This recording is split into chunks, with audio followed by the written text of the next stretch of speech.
নমস্কাৰ প্ৰিয় বন্ধু বান্ধৱীসকল, কালিলৈ যি পূৰ্ণিমা পৰিছে এই পূৰ্ণিমা সাধাৰণ পূৰ্ণিমা নহয়। এনে শক্তিশালী পূৰ্ণিমা 3 বছৰৰ মূৰত এবাৰহে আহে। যদিও বছৰত 12টা পূৰ্ণিমা পৰে, কিন্তু মল মাহৰ পূৰ্ণিমা 3 বছৰৰ মূৰত এবাৰহে পৰে। জেঠ মাহটো হৈছে 2026 বৰ্ষৰ মল মাহ। মল মাহৰ পূৰ্ণিমা অতি ক্ষমতাশালী পূৰ্ণিমা হয়। মল মাহ অতি ডাঙৰ মাহ, সেয়েহে কালিলৈ দিনটোত কোনো ব্যক্তিয়ে 4টা ভুল কাম কেতিয়াও নকৰিব। বিপদ বিঘিনি আৰু দুখ দৰিদ্ৰতাই আপোনাক শান্তি নিদিব। ইয়াৰ উপৰিও কালিলৈ দেওবাৰ। দেওবাৰটো সূৰ্য দেৱতাৰ বাৰ। এই বছৰৰ ৰজা হৈছে ৰবি অৰ্থাৎ সূৰ্য।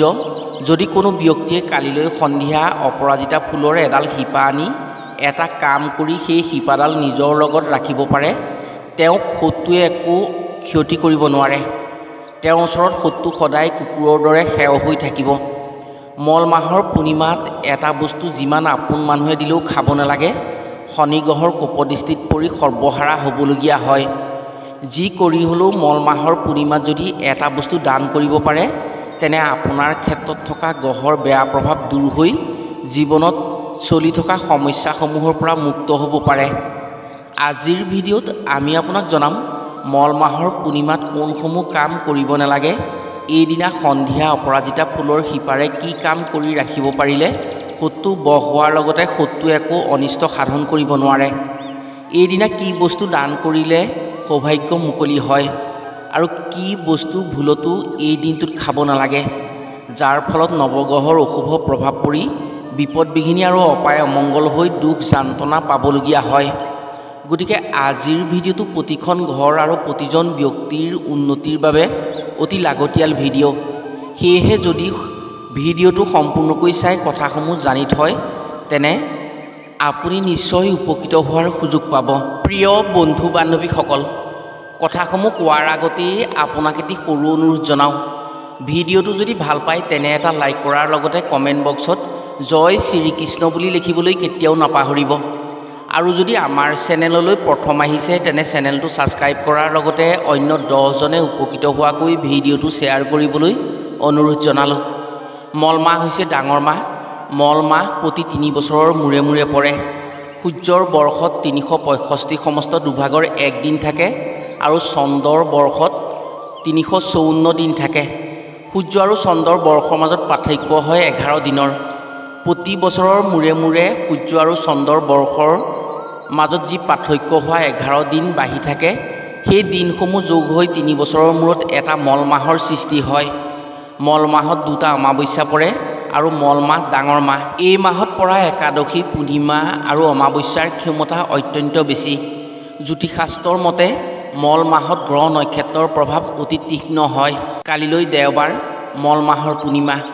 এই পূৰ্ণিমাৰ ক্ষমতা ইমানেই বেছি, তান্ত্ৰিক আৰু যোগীসকলে বহু আগ্ৰহেৰে বাট চাই থাকে মল মাহত পৰা অমাৱস্যা বা পূৰ্ণিমাৰ বাবে। সেয়েহে এই দিনটোত বহু সতৰ্ক হ'ব লাগে আৰু কিছুমান কাম ঘৰত কৰি ৰাখিব লাগে, যাৰ ফলস্বৰূপে ঘৰখন সুৰক্ষিত হৈ থাকে। এই পূৰ্ণিমাত যদি দক্ষিণাৱতী শংখ কিনি আনি নিজৰ পূজাগৃহত এখন তামৰ থালত গংগাজলত সেই শংখ তিয়াই ৰাখি পাছত সেই শংখ তিয়াই থোৱা পানীখিনি ধাতুৰ পাত্ৰত ভৰাই ঘৰত ৰাখিব পৰা হয়, তেনে সেই ঘৰত শ্ৰীহৰি বিষ্ণুৰ কৃপাত মাতা লক্ষ্মী বাস হয় আৰু সেইখন ঘৰত কোনোদিন দুখ দৰিদ্ৰতা আহিব নোৱাৰে। এই কাম যিখন ঘৰত কৰি থোৱা হয় মল মাহৰ পূৰ্ণিমাৰ দিনা, সেইখন ঘৰত যি গংগাজল থাকিব, যিমান দৰিদ্ৰ ব্যক্তি হ'লেও সেই ব্যক্তি ধন সম্পদত চহকী হৈ পৰে আৰু সেই ঘৰত মাতা লক্ষ্মীৰ বাসৰ উপযোগী হৈ থাকে। কিবা কাৰণত যদি নজৰ দোষ বা অপশক্তিৰ প্ৰভাৱ কোনো লোকৰ গাত যদি পৰে, সেই পানী যদি স্পৰ্শ কৰোৱা হয় বা সেই পানী যদি গাত ছটিওৱা হয়, তেনে এনেধৰণৰ সমস্যাৰ পৰা সেই ব্যক্তি মুক্ত হ'ব পাৰে। এনে ঘৰত তন্ত্ৰমন্ত্ৰৰ কুপ্ৰভাৱে একো ক্ষতি কৰিব নোৱাৰে। মল মাহৰ পূৰ্ণিমাত যদি পবিত্ৰ নদীত স্নান কৰা হয়, লগতে বিষ্ণু মন্দিৰ বা হৰি মন্দিৰত হালধীয়া বস্ত্ৰ বা দেৱবাদ্য যেনে খোল, তাল, শংখ দান কৰা হয়, তেনে লক্ষ্মীনাৰায়ণৰ বিশেষ কৃপাত মহাপুণ্য হোৱাৰ লগতে ঈশ্বৰৰ আশীৰ্বাদত আশা পূৰণ হয়। এই পূৰ্ণিমাত নিজৰ ঘৰখন চাফ চিকুণ কৰি ৰখাৰ লগতে সন্ধিয়া গংগাজল বা হালধি মিশ্ৰণ পানী গোটেই ঘৰত ছটিয়াই ধূপ বন্তি জ্বলাই হৰিৰ শ্ৰৱণ কীৰ্তন কৰিব পাৰিলে অতি শুভ হয়। যদি হৰিৰ শ্ৰৱণ কীৰ্তন এনেকৈ কৰা হয় তেনে নৱগ্ৰহৰ অশুভ প্ৰভাৱৰ পৰা ঘৰখন ৰক্ষা পৰে, যাৰ ফলত আকস্মিক বিপদ বিঘিনিৰ সমস্যা দূৰ হৈ পৰে। মল মাহৰ পূৰ্ণিমাত কেতিয়াও আমিষ আহাৰ গ্ৰহণ কৰিব নালাগে। এইদিনা খুব নিয়ম নীতিৰ মাজেৰে চলিব লাগে। পাৰিলে ব্ৰত উপবাস কৰি লক্ষ্মীনাৰায়ণক ভক্তি কৰিলে উন্নতিৰ বাট মুকলি হয়। কোনোবাই লাখ টকা দিলেও এই দিনটোত তিল বা তিলৰ পৰা বনোৱা কোনো বস্তু ভক্ষণ কৰিব নালাগে। পাৰিলে পুৱা স্নান কৰাৰ পানীত তিল আৰু গংগাজল মিহলাই স্নান কৰিব লাগে। মল মাহত নৱগ্ৰহৰ শনিৰ বেয়া প্ৰভাৱ বেছি থাকে। পূৰ্ণিমাৰ দিনা কৰা এই কামৰ ফলত শনিৰ অশুভ প্ৰভাৱ আঁতৰি যায়। এইদিনা কোনো ধৰণৰ ৰাগিয়াল বস্তু খাব নালাগে, অনুচিত কাৰ্য কৰিব নালাগে, হাই হুলস্থুল কাজিয়া পেচালৰ পৰা দূৰত থাকিব লাগে। পাৰিলে এই পূৰ্ণিমাত বন্তি প্ৰজ্বলন কৰি সন্ধিয়া ঘৰত লক্ষ্মী পাঁচালী পাঠ কৰিব লাগে। এনে কৰিলে ঘৰত যোগাত্মক শক্তিৰ প্ৰভাৱ পৰে। মল মাহৰ পূৰ্ণিমাত যদি গুৰুস্থানীয় ব্যক্তিক অন্ন দান কৰি ভক্তিভাৱেৰে তেওঁক বস্ত্ৰ দান কৰা হয় তেনে গুৰু প্ৰসন্ন হয় আৰু ভাগ্য চক্ৰ ঊৰ্ধ্বগামী হয়। ইয়াৰ উপৰিও যদি এইদিনা পুৱা স্নান কৰি কল বৃক্ষৰ ওচৰত হালধীয়া ফুলেৰে জল অৰ্ঘ্য অৰ্পণ কৰা হয় তেনে গুৰু দোষৰ পৰা মুক্ত হ'ব পাৰে। শাস্ত্ৰ অনুসৰি নৱদম্পতীয়ে যদি মল মাহৰ পূৰ্ণিমাত ব্ৰত ৰাখি সাধু সন্ন্যাসীক ভোজন কৰাই হৰিৰ জ্ঞান কৰি হালধীয়া বস্ত্ৰ দান কৰে সতি সন্তানৰ ক্ষেত্ৰত আশা পূৰণ হৈ সুখী হ'ব পাৰে। এই পূৰ্ণিমাত যদি নিজৰ গোসাঁই ঘৰলৈ পদুম ফুল আনি ভগৱানৰ চৰণত সেই পদুম ফুল অৰ্পণ কৰি ভাল কামৰ আশা কৰা হয় বা মনৰ আশা প্ৰকাশ কৰা হয়, সেই কামৰ সফলতা পোৱাত সহজ হয় আৰু সুযোগ আহে। মল মাহৰ পূৰ্ণিমাত জনাসকলে এই কাম কৰেই।